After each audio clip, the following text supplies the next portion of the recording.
사무엘상 28장 15절에서 19절까지입니다. 사무엘상 28장 15절에서 19절까지 우리 같이 한 목소리로 함께 읽겠습니다. 사무엘이 사울에게 이르되 네가 어찌하여 나를 불러 올려서 나를 성가시게 하느냐 하니 사울이 대답하되 나는 심히 다급하나이다. 블레셋 사람들은 나를 향하여 군대를 일으켰고 하나님은 나를 떠나서 다시는 선지자로도 꿈으로도 내게 대답하지 아니하시기로 내가 행할 일을 알아보려고 당신을 불러 올렸나이다 하더라. 사무엘이 이르되 여호와께서 너를 떠나 내 대적이 되셨거늘 내가 어찌하여 내게 묻느냐. 여호와께서 나를 통하여 말씀하신 대로 내게 행하사 나라를 내 손에서 떼어 내 이웃 다윗에게 주셨느니라. 내가 여호와의 목소리를 순종하지 아니하고 그의 진노를 아말렉에게 쏟지 아니하였으므로 여호와께서 오늘 이 일을 내게 행하셨고 여호와께서 이스라엘을 너와 함께 블레셋 사람들의 손에 넘기시리니 내일 너와 내 아들들이 나와 함께 있으리라. 여호와께서 또 이스라엘 군대를 블레셋 사람들의 손에 넘기시리라 하는지라. 아멘. 이제 사울에게는 신접한 여인의 입을 통해서 말하는 그 화자는 사무엘입니다. 그래서 성경에서는 사무엘로 표현되어 있습니다만 이것은 이제 사울에게 그렇게 보여지기 때문인 것이죠. 그래서 사실은 사무엘로 나와 있지만 위에서 신으로 이야기를 하고 있기 때문에 이것은 사무엘을 가장한 귀신으로 천사죠. 타락한 천사로 우리가 볼 수밖에 없다. 이제 사울과 이 사무엘로 변신한 이 신들과의 대화가 이제 주어지고 있습니다. 그랬더니 왜 나를 성가시게 하느냐. 그때 사울이 너무 급하기 때문이었다. 그러면서 블레셋과의 전쟁을 이야기하고 여호와께서 도와주지 않으시기 때문에 당신을 불러올린 것이다. 그랬더니 하는 말이 여호와께서 너를 떠났다면 누가 너를 도와줄 수 있겠느냐. 그러면서 그 하나님의 계시대로 그대로 이야기를 합니다. 나라도 다윗에게 옮겨졌고 너는 너와 네 세 아들이, 네 아들들 이렇게 되어 있지만 이제 세 아들이 죽죠. 너와 네 세 아들이 이제 죽을 것이다. 그리고 이스라엘 군대가 아말렉 군대에게 패배하게 될 것이다. 사울은 지금 어찌해야 할 바를 모르기 때문에 그래서 여호와께서 대답을 안 하시니까 그래서 15절의 끝에 내가 행할 일을 알아보려고 당신을 불러 올렸나이다. 그러니까 지금 불러 올려서 물어보고 가르쳐 주는 대로 하겠다는 이야기지 않습니까? 근데 사울은 누구 말을 듣는 사람이 아닙니다. 여호와의 말도 듣지 않는 사람이 그 홀령을 불러 올려서 홀령이 이야기한들 그 홀령의 말을 듣겠습니까? 들을 리가 없죠. 그러니까 홀령도 이 귀신도 그걸 모를 리가 없지요. 그러니까요. 하나님이 하신 하나님의 뜻을 그대로 이야기할 뿐입니다. 내가 행할 일을 알아보려고 온 것이 아니라 내가 원하는 일을 할 수 있도록 대답해 주기를 원하는 거죠. 우리가 종종 하나님의 뜻을 구하지 않고 하나님이 아닌 다른 것들에게서 어떤 뜻을 구하려고 할 때 그때는 대개 이럴 때입니다. 하나님의 뜻을 아는 것이 중요한 게 아니라 내 뜻을 이루기 위한 나의 마음을 시원하게 해줄 누군가를 찾아다니죠. 우리가 본성적으로 타락하여 있기 때문에 우리들은 하나님의 말씀대로 되는 것보다 나의 생각대로 되는 것이 더 가치 있고 더 중요하게 여겨집니다. 지금 요 한 대목만 불러놓고 보면, 요 한 대목만 딱 떼놓고 보면 지금 사무엘로 나와 있는 이 귀신이 하는 이 이야기가 하나도 틀린 말이 없어요. 만약에 이 사건은 지금 여기서 이렇게 끝나고 맙니다만 우리의 일상생활에서는 어떻게 일어날까요? 이렇게 하고 나서 그 다음번에 또 전보로 가는 거죠. 그리고 또 전보로 가는 거죠. 왜? 딱딱 맞으니까. 그런데 나중에는 어떻게 돼요? 그것은 언젠가는 이런 지식들을 이용해서 된통 당하게 돼 있다. 왜 당했느냐? 그 뭐 귀신이 못돼 먹었기 때문에 그러냐? 그것이 아니라 그것은 내가 나의 생각을 쫓아가기 때문입니다. 귀신의 말을 듣는 것이 아니라 내 생각을 따라가는 거죠. 나의 정욕을 따라가는 것이고 나의 어리석음을 따라가는 것이죠. 왜요? 나와 같은 생각만 따르기로 이미 작정을 했기 때문입니다.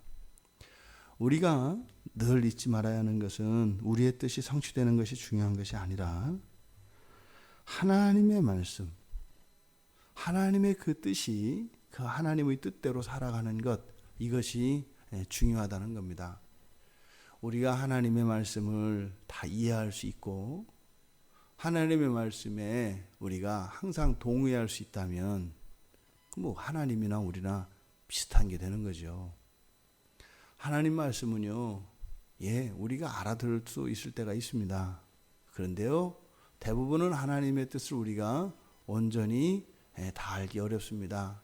아는 것 같지만 사실은 부분만 아는 것이고 다 깨달은 것 같지만 극히 작은 부분이었다는 것을 언젠가는 깨닫게 되기 때문이죠.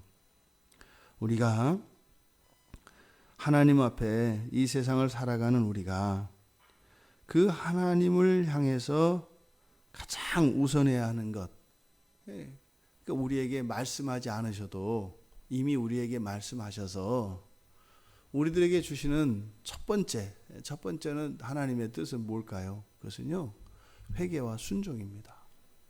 회개는 끊임없이 우리를 거룩하게 하고 순결하게 하시고자 하시는 하나님의 첫 번째 뜻입니다. 우리가 이 세상에 어떤 사람이 이 세상에 태어났을 때 그것은요, 그 사람으로 하여금 예수 그리스도를 믿고 영접하여서 성령이 그 안에 내주하시면서 주신 성경 말씀을 통해서 그의 안에 있는 본성을 거룩하고 순결하게 바꾸시려고 하는 것, 이것이 하나님의 가장 큰 첫 번째 목적이고, 따라서 우리가 이 세상을 살아갈 때 가장 우선해야 되는 하나님의 뜻이 바로 그것인 거죠. 이 세상에 내가 하고 싶은 어떤 일, 내가 지금 다급하게 여기는 그 어떠한 일들을 위해서 하나님을 이용하려고 하는 이 시도는, 그것은 사실은 우리의 마음속에 타락한 본성, 정욕을 따라가는 것이다. 늘 우리가 우리의 인생의 목적을 잊지 말아야 되는 이유는, 사울이 이렇게 신접한 여인을 찾아가서 그 신접한 여인의 뜻을 묻는 거지요. 말은 사무엘입니다만 지금 이 말을 하고 있는 것은 신접한 여인이라고요. 이것 자체가 이미 하나님을 떠나 있는 자기 자신을 발견하고 즉시 회개해야 될 일이죠. 하나님께서는 회개하고 순종하는 자에게는 미래를 바꾸시고 현재를 바꾸시고 바꾸십니다. 성경의 약속입니다. 그리고 예수 그리스도께서 우리에게 오신 것은요, 생명을 주시는 것뿐만 아니라 어떻게 해요? 더욱 풍성히. 그것이 하나님이 이 땅에 오신 목적이라고 말씀을 하시는 것이죠.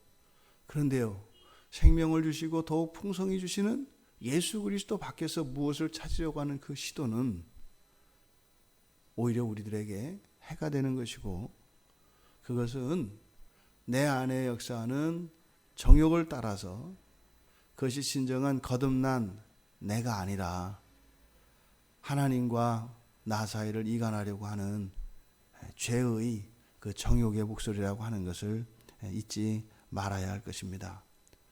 물론 지금 이 신접한 여인의 예언이 그대로 이루어집니다. 그런데 여기서 말하는 사무엘로 분장하여서 이야기하는 그 말 가운데 한 가지, 네가 네 아들들과 나와 함께 있으리라. 그래서 나와 함께 있으리라 하니까 이 정체가 드러난 거잖아요. 사무엘이라면 왜 하나님과 함께 있을 것이고, 이것이 타락한 귀신이라면, 천사라면 이것은 음부에 거하든지 이러지 않겠어요? 이것이 그냥 표면적으로는, 사전적으로는 함께 있다라고 하는 것은 단순한 죽음만을 의미하는 것이 아니라, 지금 말하는 사무엘의 영혼으로 이렇게 분장하고 있는 이 화자와 함께 있다는 것이잖아요. 그러니까 그것만 해도 마찬가지죠. 사울이 자신의 처지를 알죠. 지금 하나님하고 대적하고 살아가는 사람이 이 다음에 자기와 함께 있을 그 말하는 사람이 누군지 모르겠어요. 그러니까 이 사무엘이 하나님과 함께 있다면 사울과 함께 있을 수가 없죠. 그런데 얘기잖아요. 너 나하고 함께 있을 거야. 우리가 하나님의 뜻을 구하지 않아도 우리를 알 수 있는 게 있습니다. 내가 어떻다라는 걸 알 수 있다 이 말이에요. 그것을 가지고 괜히 고민하고 그냥 뭐 그 뜻을 구한다고 기도하고 이럴 필요가 전혀 없죠. 그럼 뭐예요? 거기서 주저하지 말고 그냥 회개하고 돌이킬 일입니다. 회개가 안 된다면, 알면서도 회개가 안 될 수 있습니다. 알면서도 이게 아니지. 그런데도 회개가 안 될 때가 있어요. 그때는요, 성령께 도움을 구해야 합니다. 하나님, 제가 머리로는 이게 아니라는 걸 알겠어요. 그런데요, 제 가슴에서는 회개가 안 일어나요. 이거는요, 하나님께 도움을 청해야 되는 정말로 긴급한 때입니다. 사울이 지금 이 신접한 여인을 찾아온 게 다급하기 때문이라고 그랬어요. 사울은 정말 다급합니다. 블레셋 때문에 다급한 것이 아니라 그가 지금 죄에 잡혀있기 때문에 그게 다급한 것입니다. 사울은 이렇게 변장을 하고 왕의 신분을 감추고 신접한 여인을 찾아올 것이 아니라 성전에 가서 무릎 꿇고 울고 성전에 가서 회개했어야죠. 내일 죽더라도 내 영혼을 받아주시옵소서 이렇게 기도했어야죠. 신접한 여인을 찾아가세요. 그의 이 세상에서의 불명예와 수치, 하나님을 향한 그 대적해 살았던 불순종의 삶, 그것뿐만 아니라 그의 영혼의 삶까지 망가뜨리고 있습니다. 우리는요, 이 세상에서도 잘 되고 영원한 하나님 나라에서도 잘 돼야죠. 그것이 하나님의 뜻입니다. 어떻게 해요? 우리의 뜻대로, 우리의 생각대로가 아니라 하나님의 뜻대로 하나님의 말씀을 이루기 위하여 살아갈 때 그 약속이 우리의 삶 가운데 실현될 줄 믿습니다. 하나님이 우리보다 낫습니다. 하나님이 우리보다 더 능력이 있으십니다. 하나님이 나보다 나를 더 사랑하십니다. 하나님이 나보다 나를 더 걱정하고 염려하십니다. 그 하나님을 의지하시고 하나님의 뜻을 따라 살아갈 때 하나님께서 약속하신 그 언약의 복들을 누리시며 이 세상에서도 저 영원한 나라에서도 하나님을 찬양할 수 있는 우리 모두가 되기를 주님의 이름으로 축원합니다. 하나님, 사울과 신들 사이에 나누었던 이 대화, 이것의 사실 여부를 따지기보다 하나님이 아닌 신접한 여인을 의지하려고 하였던 그 사울의 마음속에 있는 죄가 얼마나 큰 것이었는지 깨닫게 하여 주시고, 자신을 망가뜨려가며 영원한 그 시간까지도 죄로 물들이고 있는 이 사울을 통하여 이 세상을 사랑하는 마음과 나의 뜻을 고집하는 그것이 얼마나 지독한가 하는 것을 보게 되었습니다. 하나님, 길에서 벗어나 있는 것을 깨닫게 하여 주시고 그럴 때마다 즉시 회개할 수 있는 회개의 영을 부어주셔서 언제나 거룩하신 선하신 하나님의 뜻을 이루기 위하여 살아가는 저희들이 되게 하여 주시옵소서. 이 하루도 하나님 뜻 안에 거하기를 원합니다. 한순간도 하나님을 떠나 저희들의 생각과 경험을 의지하지 말게 하시고 늘 함께 하시는 성령을 의지하며 하나님의 뜻을 구하며 또한 그렇게 순종함으로 하나님의 뜻을 따라 살아가는 거룩한 한 날이 되게 하여 주시옵소서. 예수님의 이름으로 기도드리옵나이다. 아멘.